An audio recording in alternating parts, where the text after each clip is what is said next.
Here we have the control system for the Scrambler. It consists of a Siemens MM440 inverter and brake resistor. The brake resistor is only used during emergency stop situations. It stops the ride quickly and converts the kinetic energy into heat and dissipates it in that resistor.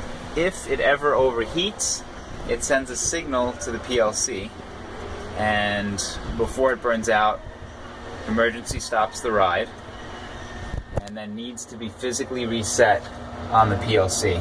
The PLC will display what needs to be done in order to be physically reset. It tells you what combinations of buttons to press. We also have a selector switch here. What this switch does is it switches from the Siemens system, the inverter system, to, as soon as I flick that switch, once the capacitor is drained, those lights shut off. And now we're back on the old style resistor drive. So that's still functional here. We can go from the computer drive to the resistor drive on the flick of a switch. So that's what all of these contactors do. It's all color coded.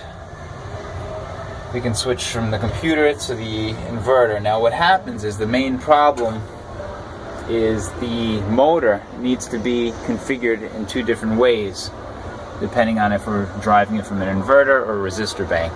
So rather than have to physically go into that box and rearrange wires, this switch rearranges the wires. That's not a dead short. That's done on purpose. It's basically just reconfiguring the internal motor into a different configuration so that it can run on the two systems. So on the flick of that switch, we change the configuration back to the computer. Computer also has a maintenance timer, a lot like a check engine light on your car.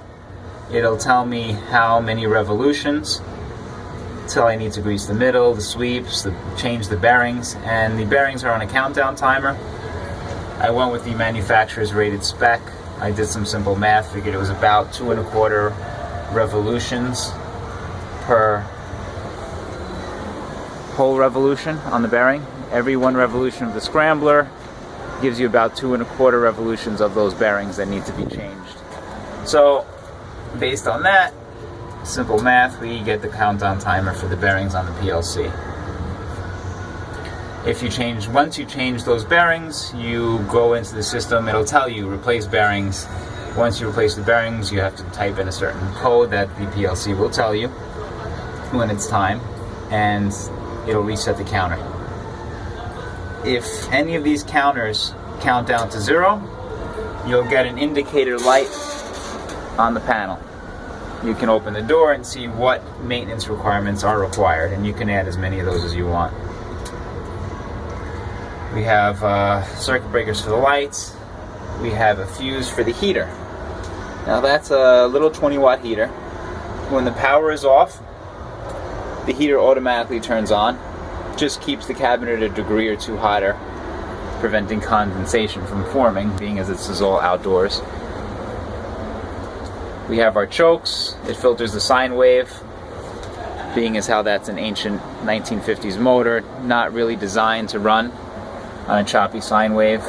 That should flatten it out enough to keep that motor going for another 50 years. What else can we talk about? Everything is fused, everything has its own label that corresponds to the manual and the charts. Now we have 6 main fuses here. We have the inverter system and the resistor system. So if for any reason you lose the computer, you blow a fuse, there's a short, you don't have to scramble looking for another fuse.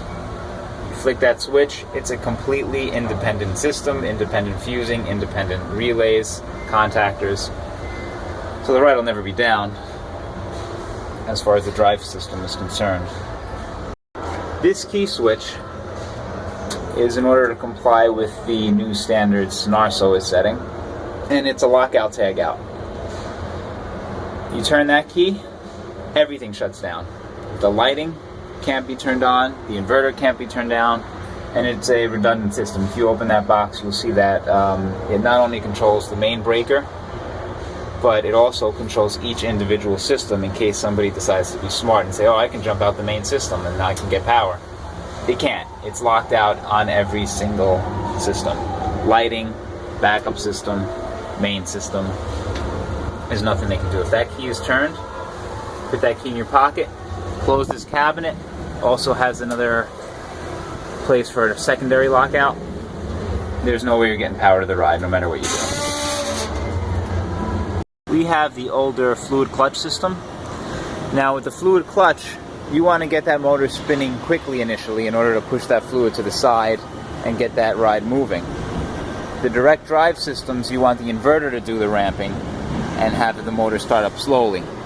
So rather than write two different pieces of software, the only thing you have to do is either use the wire inside terminal 2 or not use the wire inside terminal 2 of the computer.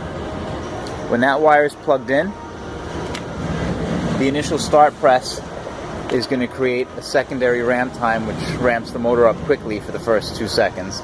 Get that fluid clutch moving. If you don't plug that wire in, then the computer's not going to give that signal. It's going to continue ramping up at the same slow, steady rate, which would work for the direct drive systems. Once you close that gate, you'll get a ready light. Once you have that ready light, you can't start the ride because the brake is on. Once I disengage the brake light goes off, I can start the ride.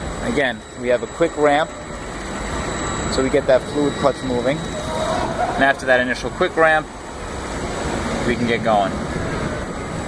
If I pull on the brake without hitting any buttons, it'll trigger an e-stop.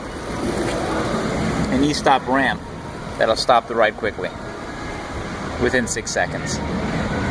Well, that time quicker because we weren't at full speed. Now, if I press the e-stop, I lose my green light. I lock myself out now. E-stop is depressed. Inside the PLC, it tells you emergency stop active. It also gives you instructions on how to deactivate the emergency stop, which is to hold the stop button for 5 seconds. You'll get that little maintenance light, and then you press that and bam, I've got my ready light. I'm ready to run again. So that's useful in case the operator wants to walk away. You can hit the e-stop and lock out the system. Also have a foot switch. That foot switch needs to be depressed to run the ride. If the ride is running and you take your foot off the foot switch, the ride will slow down. So if you want to check on somebody, you think they might be sick, you let go of that foot switch. You find they're okay, you hit that foot switch, the cycle will pick up where it left off and can finish. It'll continue. If the ride ever comes to a complete stop, if that motor ever shuts down and you try to hit that foot switch again, it locked out. You have to press start again. It won't pick up where it left off if it comes to a complete stop.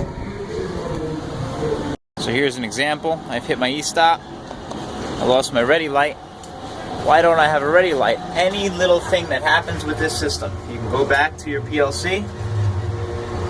It'll tell you emergency stop is active. It'll tell me how to reset it. That's the sensor that counts the sweeps. The computer, once it senses 3 sweeps, counts 1 revolution. If it only counts 2 sweeps before the system shut down, or 1 sweep, it will remember the last position and finish counting until it counts another revolution, even if it's a year, a week, a day, an hour later, if power cycles. Under each sweep is a little reflector that sends the signal back into the sensor to count it. Everything is removable and replaceable if need be, waterproof,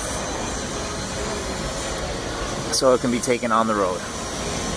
There's 3 holes there because if you're running a system direct drive without a fluid clutch, just that little inch of space there is a couple feet of space at the end of the line, and depending on where you want the ride to stop, you can move that sensor to the left or to the right 1 hole and stop each time in exactly the same spot, depending on where you want the Scrambler to stop.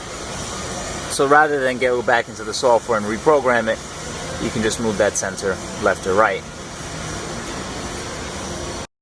We have our main hookups going in. Being as how we're not a traveling carnival, everything has to be solid pipe.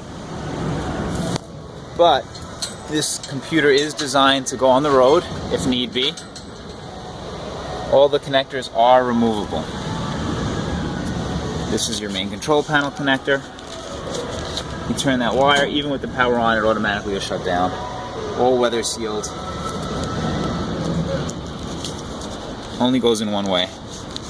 And boom, you're locked in. Water's not getting in there. You're good to go. Here's the magnetic lock. As long as the ride's running, no matter what you do, this won't open. That'll act as an e-stop to stop the ride. But if the ride's not moving, it opens the door. If this gate ever opens while the ride is moving, because there's a failure in the magnet, it will trigger an e-stop, ramp the ride down extremely quickly, and the ride won't be able to start again until you go through the e-stop procedure.